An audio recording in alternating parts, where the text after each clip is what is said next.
Hello students, today we will talk about stem cell. बच्चों, ये stem cell पे question बहुत बार एक छोटे से शॉर्ट नोट के फॉर्म में आपके पास एग्जाम में आता है, तो हम इसकी बहुत डिटेल में बात नहीं करेंगे। हम सिर्फ उतनी ही बात करेंगे कि इसको एग्जाम में कैसे अटेम्प्ट करना है। ठीक है, तो सबसे पहले पॉइंट जो आपको लिखना है वो है डेफिनेशन कि स्टेम सेल क्या होती है। तो बच्चों, स्टेम सेल जो है वो क्या है कि these are the cells which are having the potential, they are having the potential, यानी इनके अंदर कैपेबिलिटी है। क्या, किस चीज की कैपेबिलिटी है? To differentiate into the another type of cell. ठीक है, सो ये आपको इसकी डेफिनेशन में लिखना है कि स्टेम सेल क्या है। Stem cell is a cell which is having a potential. Potential मतलब उस सेल में ये कैपेबिलिटी होती है कि वो दूसरे टाइप की सेल में डिफरेंशिएट हो जाए। ठीक है, आप डिफरेंट बुक्स में देखेंगे तो आपको डेफिनेशन हो सकता है अलग अलग मिले। मैं फिर बोल रहा हूँ कि हम बहुत डिटेल में स्टेम सेल नहीं पढ़ रहे हैं। ठीक है, मैं सिर्फ उतना सा बता रहा हूँ कि अगर आपके एग्जाम में स्टेम सेल पे शॉर्ट नोट आता है यूनिवर्सिटी में तो कितना हमें लिखना है, बिकॉज वो 2 मार्क का शॉर्ट नोट है। ठीक है, तो आपने पहले डेफिनेशन लिखा, उसके बाद बच्चों आपको उसकी टाइप्स लिखनी है कि स्टेम सेल जो हैं वो हमने 2 पार्ट में डिवाइड करी हैं, embryonic stem cell and adult stem cell. अब बच्चों, यहाँ पे जब एम्ब्रियोनिक और एडल्ट स्टेम सेल की बात कर रहे हैं तो मैं आपको एक बात बताऊं कि जब आप क्लीवेज पढ़ते हैं तो क्लीवेज में आपने देखा कि पहले बनी थी 8 सेल स्टेज। एक ऐसी स्टेज थी जिसमें टोटल 8 सेल्स थी और फिर इस 8 सेल से एक हमने देखा प्रोसेस हुआ जिसका नाम था कॉम्पैक्शन। क्या नाम था बच्चों? कॉम्पैक्शन, अगर आपको याद हो। और इस वर्ड कॉम्पैक्शन के बाद, यानी इस प्रोसेस ऑफ कॉम्पैक्शन के बाद हमारे पास एक नई सेल स्टेज, एक नई क्लीवेज में स्टेज आई, उसका नाम था मोरूला। तो नेक्स्ट स्टेज क्या बनी थी बच्चों? मोरूला। और जब मोरूला हमारे सामने आया तो मोरूला में क्या हुआ था कि ये जो सेल्स हैं 8 से बनी 16, तो मोरूला में कितनी सेल हो गई? 16। लेकिन कॉम्पैक्शन होने की वजह से बच्चों इस मोरूला के अंदर आपने देखा 2 पार्ट हो गए, सेल्स अरेंज हो जाती हैं inner and outer cell mass में।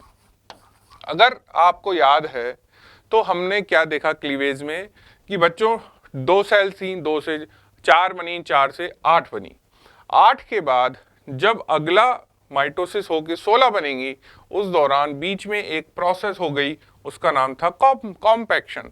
कॉम्पैक्शन की वजह से जो हमें मोरूला मिला जिसमें 16 सेल थी, लेकिन उसमें अब हमने 2 पार्ट में सेल्स को डिवाइड कर दिया, inner and outer cell mass. यानी जो आपका मोरूला है उसके अंदर ये बाहर वाली लाइन हो गई आउटर सेल मास और अंदर जो है वो क्या बन गई बच्चों? Inner cell mass. ठीक है, तो ये जो स्टेज है मोरूला वाली, इस मोरूला वाली स्टेज में ये जो इनर सेल मास है, अगर हम इनर सेल मास की ये सारी सेल्स बाहर निकाल लें तो बच्चों ये जो सेल्स हैं ये कहलाती हैं embryonic origin of stem cell. तो embryonic origin of stem cell क्या है? Embryonic origin of stem cell inner cell mass होता है, इनर सेल मास। क्लियर? ये एक वर्ड है जो आपको याद रखना है। आपसे कई बार अगर एमसीक्यूज में या वन लाइनर्स में पूछा जाए कि भाई embryonic origin of stem cell मतलब क्या है, embryonic origin of stem cell की बात करी हमने इनर सेल मास की, आउटर सेल मास की बात नहीं कर रहे हैं। So embryonic cells are not outer cell mass, these are the inner cell mass cells. Clear? और अगली स्टेज मोरूला से क्या बनेगी बच्चों? ब्लास्टोसिस्ट। तो जब हम इनर सेल मास की बात कर रहे हैं, यानी अगर हमें एम्ब्रियोनिक सेल्स प्रोक्योर करनी है, यानी अगर हमें एम्ब्रियोनिक सेल हम बात करें प्रैक्टिकली अगर निकालनी है तो बच्चों हम कौन सी स्टेज से निकालते हैं? हम निकालते हैं ब्लास्टोला स्टेज से, बिकॉज मोरूला स्टेज जो है वो बहुत छोटी है और यहाँ पे सेल इतनी वेल डिफाइंड नहीं है। तो जब आप देखेंगे कि जो अगली स्टेज आएगी, यानी जब आपका इस स्ट्रक्चर में कैविटी जनरेट हो गया और जो एम्ब्रियोब्लास्ट बनाने वाली जो सेल्स हैं यानी जो इनर सेल मास हैं ये एक साइड जाके चिपक गई, तो इस स्टेज में क्या होता है कि इन सेल्स को हम इजीली यहाँ से प्रोक्योर कर सकते हैं इन डेवलपिंग कंसेप्टस। ठीक है, तो एम्ब्रियोब्लास्ट यानी इनर सेल मास वाली सेल को क्या कहा गया बच्चों? Embryonic origin of stem cell.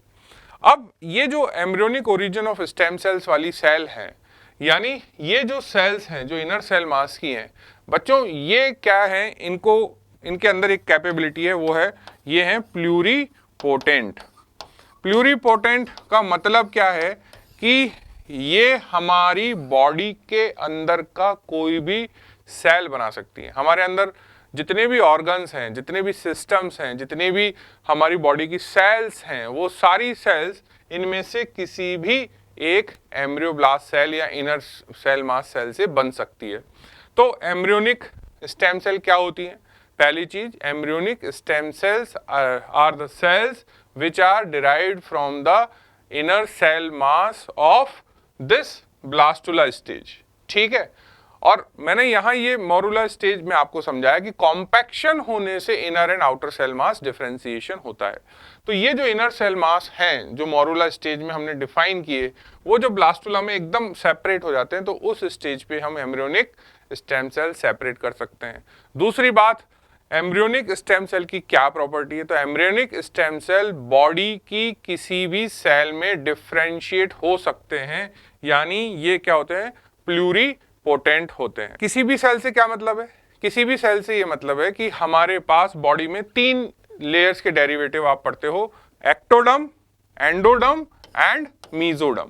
तो एक्टोडर्म, एंडोडर्म एंड मीजोडर्म तीनों के जो डेरिवेटिव्स हैं, वो तीनों के जो डेरिवेटिव्स हैं वो इस सेल से डिराइव हो सकते हैं। ठीक है, तो हमारी एम्ब्रियोनिक स्टेम सेल एक्टोडर्म के डेरिवेटिव्स भी बना सकती है, मीजोडर्म के डेरिवेटिव्स भी बना सकती है एंड एंडोडर्म के डेरिवेटिव्स भी बना सकती है, यानी ये क्या हो गई? प्लूरीपोटेंट हो गई। ठीक है, लेकिन इसका एक नुकसान है, इन सेल से एक चीज नहीं बन सकती बच्चों। क्या नहीं बन सकता? ये जो आउटर सेल हैं, ये आउटर सेल क्या बनाती हैं बच्चों? ये आउटर सेल कहलाती हैं ट्रोफोब्लास्ट। ट्रोफो मतलब वो न्यूट्रिशन, यानी ये न्यूट्रिशनल लेयर ऑफ एम्ब्रियो बनाती हैं, जो हमारे एडल्ट में किसी काम का नहीं है लेकिन एम्ब्रियो के डेवलपमेंट के लिए बहुत जरूरी है। और वो न्यूट्रिशनल पार्ट क्या कहलाता है बच्चों? प्लेसेंटा। क्या कहलाया? प्लेसेंटा। तो प्लेसेंटा कौन बनाता है? Outer cell mass, that is trophoblastic layer.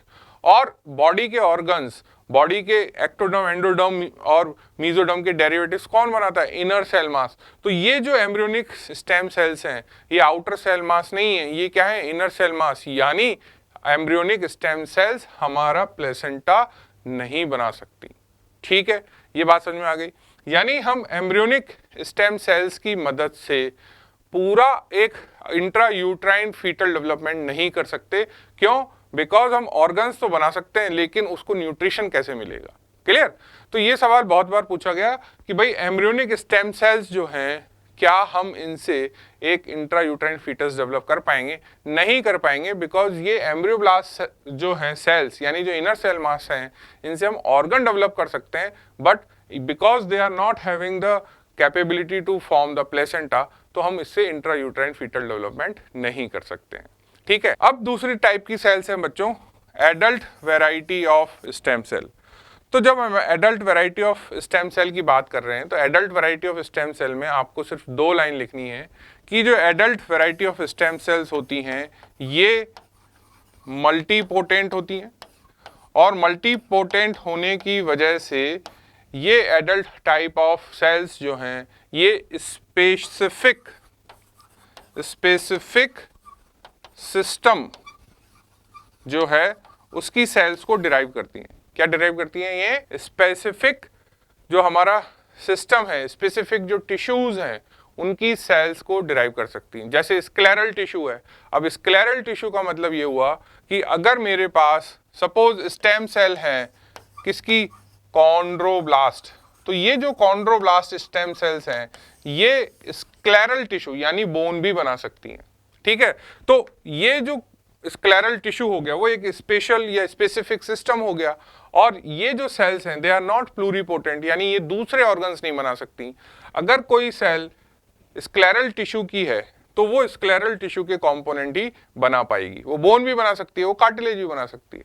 तो ये क्या हो गई बच्चों, मल्टीपोटेंट सेल्स हो गई। ठीक है, अब नेक्स्ट बात आती है कि आपने नाम बहुत बार सुने होंगे, तो इनको भी हमें एग्जाम में लिखना है कि how to classify the stem cell on the basis of their potency. तो यहाँ पे आपको ये 4 नाम लिखने हैं, totipotent, pluripotent, multipotent and unipotent. अब सबसे ऊपर टोटीपोटेंट आता है। बच्चों टोटीपोटेंट का मतलब क्या हुआ, देखो अभी मैंने बताया कि प्लूरीपोटेंट सेल्स वो सेल्स हैं जो सिर्फ क्या बना सकती हैं, हमारे इंट्रा एम्ब्रियोनिक जो लेयर हैं, यानी जो आपकी एक्टोडर्म, एंडोडर्म और मीजोडर्म से बनने वाले ऑर्गन्स हैं, यानी इंट्रा एम्ब्रियोनिक ऑर्गन्स बना सकती हैं। लेकिन जो एक्स्ट्रा एम्ब्रियोनिक टिश्यू है, एक्स्ट्रा एम्ब्रियोनिक मतलब जो एम्ब्रियो के बाहर रह गया, जैसे कि प्लेसेंटा जो न्यूट्रिशन के लिए जरूरी है, वो कौन बना के देगा, तो टोटीपोटेंट सेल दोनों चीज बना सकती हैं। So totipotent cells are the cells which can form extra as well as intra embryonic tissue. Totipotent cell क्या हुई बच्चों, totipotent cells are the cells which can form the extra embryonic as well as intra embryonic tissue, यानी totipotent cell से हम दोनों चीज बना रहे हैं, प्लेसेंटा भी बना रहे हैं और जर्म लेयर भी बना रहे हैं। ठीक है, तो जर्म लेयर जो है एक्टोडर्म, एंडोडर्म, मीजोडर्म के डेरिवेटिव्स भी बन जाएंगे और न्यूट्रिशन देने के लिए प्लेसेंटा भी बन जाएगा, यानी टोटीपोटेंट सेल से हम एक कंप्लीट इंट्रायूट्राइन फीटल डेवलपमेंट कर सकते हैं। अब टोटीपोटेंट सेल कहाँ मिलेंगी, तो बच्चों वापस अगर हम क्लीवेज में जाएं तो हम देखते हैं कि एक अभी मैंने बताया 8 सेल स्टेज, ये जो 8 सेल स्टेज है, इस 8 सेल स्टेज में एक प्रोसेस अभी नहीं हुआ है, उसका नाम क्या है, कॉम्पैक्शन। और जब कॉम्पैक्शन हो जाएगा तो बच्चों कॉम्पैक्शन होने के बाद इन सेल्स को हम आउटर सेल मास और इनर सेल मास में डिफरेंशिएट कर देते हैं, जिसको आप बोलते हो मोरुला। यानी इस स्टेज से पहले ये सारी सेल एक जैसी हैं, इस स्टेज के बाद ये सेल 2 पार्ट में डिवाइड हो गई हैं। यानी अगर हम ये जो 8 सेल्स हैं, इन 8 सेल्स को बाहर निकाल दें थ्योरेटिकली, तो हम 8 अलग अलग फीटस डेवलप कर सकते हैं। क्यों, बिकॉज ये 8 सेल अभी कॉम्पैक्शन के प्रोसेस में नहीं गई हैं और ये हर सेल आगे माइटोसिस करके क्या बना सकती है बच्चों, आपका दोनों चीजें, extra embryonic tissue as well as intra embryonic tissue. तो थ्योरेटिकली अगर कोई आपसे पूछे कि टोटीपोटेंट सेल्स कौन सी हैं क्लीवेज में, तो आंसर क्या है, 8 सेल स्टेज तक, यानी 2 सेल स्टेज की दोनों सेल को अलग अलग कर दो, वो दोनों टोटीपोटेंट है। 4 सेल स्टेज में चारों सेल्स को अलग अलग कर दो, वो टोटीपोटेंट है। 8 सेल स्टेज में 8 सेल्स को अलग अलग कर दो, वो टोटीपोटेंट है। लेकिन इसके बाद हम टोटीपोटेंट की बात नहीं करेंगे, क्यों, बिकॉज अब क्या प्रोसेस शुरू हो गया, कॉम्पैक्शन। क्लियर। तो टोटीपोटेंट सेल क्या सेल हैं, टोटीपोटेंट सेल्स वो सेल्स हैं जो कि हमारा प्लेसेंटा यानी extra embryonic as well as हमारे इंट्रा एम्ब्रियोनिक यानी तीनों जर्म लेयर के डेरिवेटिव्स बनाने में कैपेबिलिटी रखती हैं, वो सेल्स क्या कहलाती हैं, टोटीपोटेंट सेल्स कहलाती हैं। अब सेकंड नंबर आ गया प्लूरीपोटेंट। तो प्लूरीपोटेंट का मैंने अभी आपको एग्जांपल दिया कि प्लूरीपोटेंट सेल्स क्या सेल्स हैं, ये वो सेल्स हैं जो सिर्फ और सिर्फ हमारी इंट्रा एम्ब्रियोनिक जर्म लेयर्स यानी एक्टोडर्म, एंडोडर्म और मीजोडर्म बनाती हैं और उनके डेरिवेटिव्स यानी हमारी पूरी बॉडी का स्ट्रक्चर बना सकती हैं। लेकिन इसके अंदर नेगेटिव पार्ट क्या है कि इससे एक्स्ट्रा एम्ब्रियोनिक यानी प्लेसेंटा हम नहीं बना सकते। अगली चीज आती है बच्चों मल्टीपोटेंट सेल्स। मल्टीपोटेंट सेल्स जो होती हैं इनके अंदर बहुत ही लिमिटेड कैपेबिलिटी है, इसके अंदर क्या है, लिमिटेड कैपेबिलिटी है दूसरी सेल्स में जनरेट होने की। तो मल्टीपोटेंट सेल्स जो होती हैं ये हो जाती हैं बच्चों सिस्टम स्पेसिफिक। ये क्या हो गई, सिस्टम स्पेसिफिक। और मल्टीपोटेंट सेल का एग्जांपल मैंने बताया अभी आपको कि सपोज हमारे पास एक कॉन्ड्रोब्लास्ट है, तो उस कॉन्ड्रोब्लास्ट से आप कार्टिलेज तो बना ही सकते हैं, लेकिन उससे हम बोन भी बना सकते हैं। तो ये सिस्टम यानी ये कौन सा पार्ट हो गया, स्क्लेरल सिस्टम हो गया आपका। फोर्थ आती है यूनिपोटेंट। यूनिपोटेंट जो होती हैं ये सिस्टम में काम नहीं करती, ये सिर्फ एक ऑर्गन बना सकती हैं। यूनिपोटेंट सेल्स क्या कर सकती हैं बच्चों? सिर्फ ऑर्गन बना सकती हैं, जैसे रीजनरेशन ऑफ द लीवर, जैसे रीजनरेशन ऑफ गैस्ट्रिक ग्लैंड, जैसे रीजनरेशन ऑफ स्किन। यानी यूनिपोटेंट सेल्स सिर्फ और सिर्फ, यूनि मतलब वन, सो ये सेल्स वो सेल्स हैं जो सिर्फ वन यानी सिंगल काइंड ऑफ टिश्यू के अंदर उस ऑर्गन को फॉर्म कर सकती हैं। तो हमारे पास कितनी तरीके की पोटेंसी सेल्स हैं? Totipotent, pluripotent, multipotent and unipotent. इन चारों में डिफरेंस क्या है कि totipotent cells intra embryonic as well as extra embryonic, यानी हमारे body tissue as well as placenta बना सकती हैं। प्लूरीपोटेंट सेल प्लेसेंटा नहीं बना सकती हैं, ये सिर्फ इंट्रा एम्ब्रियोनिक जर्म लेयर्स के डेरिवेटिव्स बना सकती हैं। Multipotent cells are having limited capability, ये एक सिस्टम से रिलेटेड सेल्स में डिवाइड हो सकती हैं। और यूनिपोटेंट सेल्स सिर्फ एक सिंगल काइंड ऑफ ऑर्गन की सेल्स में मल्टीप्लाई हो सकती हैं। ठीक है, अब बात आती है इसको एग्जाम में कैसे लिखना है। तो again we will see my theory written notes. तो सबसे पहले अब हम जब इसका शॉर्ट नोट लिख रहे हैं तो हमने पहले लिखा है डेफिनेशन। डेफिनेशन क्या होती है कि stem cell is a cell which is having the potential to develop into many different type of the body cell। Stem cell क्या है? उससे different type of body cell बनाई जा सकती हैं। इसका क्लासिफिकेशन में सबसे पहले आपको दो टाइप लिखने हैं, embryonic and adult. Embryonic stem sales जो होती हैं उसमें सबसे इंपॉर्टेंट चीज जो आपको याद रखनी है कि एम्ब्रियोनिक स्टेम सेल प्लेसेंटा नहीं बना सकती। क्यों? Because embryonic stem cell derived from the inner cell mass, और inner cell mass outer cell mass का डिफरेंशिएशन हो जाता है मोरूला में, यानी मोरूला के बाद की जो सेल्स हैं वो क्या है बच्चों? एम्ब्रियोनिक ओरिजिन की, बट दे आर प्लूरीपोटेंट। क्यों pluripotent? Because they can not form the placenta. उसके बाद आपको ये लिखना है कि एक्स्ट्रा एम्ब्रियोनिक टिश्यू यानी प्लेसेंटा इससे नहीं बनता है। And then we will have the second type of the cell is the adult stem cell. और जो एडल्ट स्टेम सेल्स होती हैं they are not pluripotent, they are multipotent. Multipotent का मतलब that they can form the specific kind of tissue cells. Then हमने इनको classify किया on the basis of their potency, जिसमें पहला मैंने नाम दिया totipotent. Totipotent cells are the cells before the compaction process. और ये जो सेल्स होती हैं they are having the capability to form the entire organism. Entire organism बनाने के लिए उसको न्यूट्रिशन भी चाहिए, उसका डेवलपमेंट भी चाहिए। तो आपके पास इंट्रा एम्ब्रियोनिक यानी बॉडी टिश्यू बनाने के लिए और एक्स्ट्रा एम्ब्रियोनिक यानी प्लेसेंटा यानी न्यूट्रिशनल पार्ट बनाने के लिए टिश्यू चाहिए होता है। तो यहाँ पे हमने ये बात लिखी कि it form both intra and extra embryonic and up to the 8 cell stage before the compaction process every cell is the totipotent. Now when we will talk about the pluripotent, these cells can form the any tissue of the body, that means all the 3 germ layers derivative। लेकिन ये क्या नहीं बना सकता बच्चों? ये placenta नहीं बना सकता, यानी एक्स्ट्रा एम्ब्रियोनिक टिश्यू नहीं बना सकता। उसके बाद आपने 2 लाइन मल्टीपोटेंट के बारे में लिखनी है कि multipotent cells are having limited capability of the differentiation, और ये एक सिस्टम की सेल को ही डिराइव कर सकती हैं, ये दूसरे सिस्टम की सेल डिराइव नहीं कर सकती हैं। और लास्ट में आपको लिखना है यूनिपोटेंट। और यूनिपोटेंट सेल्स क्या होती हैं बच्चों? ये वो सेल्स हैं जो सिर्फ एक प्रकार के ऑर्गन की सेल्स को बनाती हैं, जैसे regeneration of liver, skin, gastric gland. Clear? तो ये हमें सिर्फ इतना 2 पेज में स्टेम सेल के बारे में एग्जाम में शॉर्ट नोट लिखना होता है।